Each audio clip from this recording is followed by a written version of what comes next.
On December 26, 1776, a large battle was fought and won in Trenton, and led by General George Washington. 2,400 colonial soldiers fought alongside George Washington, and only 4 were wounded. Of the 1,400 British soldiers, 22 were killed, 92 were wounded, and 948 were captured. This was a great victory for the colonists, and showed they were capable of winning a battle. This victory had many short and long-term effects. One is it gave inspiration for the troops to continue fighting throughout the Revolutionary War. Another is it increased military enlistments because civilians began believing in their army after seeing its potential strength. The victory also stopped the British from trying to hold large areas of territory with small posts that could be attacked and defeated out of range of the main army. It lowered the British's morale and helped lead the British to evacuating New Jersey. To cross the Delaware to get to Trenton, they used Durham boats for the men and larger barges for the horses and artillery. George Washington was unaware that General Ewing would not be aiding in the battle. Even though he was able to cross, he went back to Pennsylvania because his artillery wasn't able to. George Washington and his men decided to keep the element of surprise upon entering Trenton. Of the 1,400 Hessian troops at Trenton, around 1,000 were captured. Many others retreated and ran. A lot of George Washington's remarkable leadership skills come from his motives and courage. Before becoming a colonial general, Washington served in the British Army. While working beside General Braddock after being given the honorary rank of colonel, Braddock was mortally wounded. So George Washington took leadership and led a successful retreat from the temporary directions of General Artemas Ward, escaping with 4 bullet holes in his cloak. He became General of the Continental Army June 15, 1775 to December 23, 1783. George Washington was born on February 22, 1732 in Westmoreland Country, Virginia, and died on December 14, 1799 in Mount Vernon, Virginia. In the beginning, he opposed the colonies declaring independence, but over time his opinion changed. Washington strongly opposed many of the British's acts, such as the Proclamation of 1763 and the Tea Act, even going as far as introducing a resolution to the House of Burgesses calling for Virginia to boycott British goods until the acts were repealed. After the Intolerable Acts were passed, Washington even chaired a meeting to talk about the use of armed resistance as a last resort.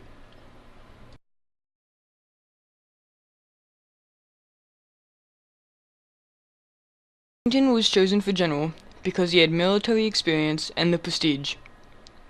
Politics were also a very big factor. Since Washington was born in Virginia, and that's where the Revolution began, they were one of the only colonies to feel the full blunt force of the British tyranny. Washington wasn't completely trained as general either. He had experience in primarily frontier warfare involving small numbers of soldiers, and practically no training in large-scale battles. He didn't have any training in the open field style of the battle practiced by the commanding British generals, nor maintaining the flow of supplies for thousands of men in the field and commanding cavalry or artillery. But because of his courage and intelligence, he managed to stay one step ahead of his enemies.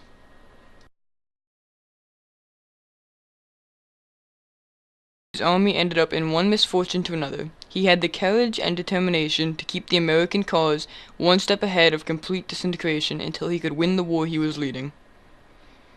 The British believed that the American rebellion would be over soon, and that the Congress would seek peace rather than face complete enslavement of the colonies. The enlistments of most Washington's men were going to expire at the end of the year. Yet, instead of destroying the few people left of Washington's army, General Howe sent his men into winter quarters, with advanced garrisons at Trenton and Princeton, leaving Washington able to execute one of the most daring military operations in American history. On December 25, 1776, Washington's troops crossed the Delaware and attacked the unsuspecting Hessians at Trenton, forcing them to surrender. A few days later, Washington again crossed the Delaware, outmaneuvered the force sent to destroy him and his men, and attacked the enemy at Princeton, inflicting a loss on the British.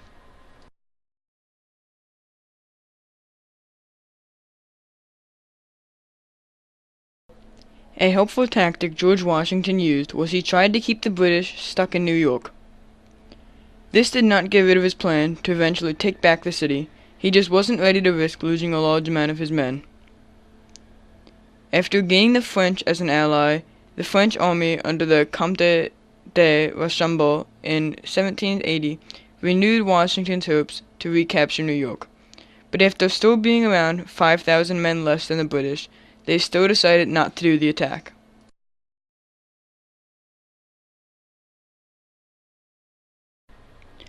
Immediately after his famous crossing of the Delaware River, Washington marched his army to Trenton. The army's forces included horses, guns, and soldiers, stretching for nearly a mile. Even though the weather was very bad, George and his men continued to push forward towards Trenton. As the soldiers pushed forward into Trenton, Continental cannons began to fire. The Hessians then came to arm, ready to fight. Astounding to Washington, his men had kept the element of surprise. The Continental Army entered at two different points in the city. A group entered from the west, while Nathanael Greene and Washington entered from the north. Hessian General Rall attempted to counterattack. This was very unsuccessful because Washington's men had occupied the highest grounds in Trenton, and had a clear view of the oncoming Hessian troops. Washington countered Rall's efforts to outflank the Continentals plenty of times, and eventually overpowered the Hessians. Doing this, Rall was mortally wounded, and many of his soldiers broke ranks and began fleeing from the battle. This was very unusual because his men were normally very disciplined. The Hessians were very confused without a leader, and most of them retreated and eventually were forced to surrender. Even though a large amount of Hessians escaped, Washington still remained victorious and won a crucial battle. In only an hour of battling at Trenton, they captured 48 soldiers and a large amount of bayonets, muskets, swords, and cannons. Washington ordered his men to be humane with the Hessian prisoners, and quickly began plotting on what the army should do next.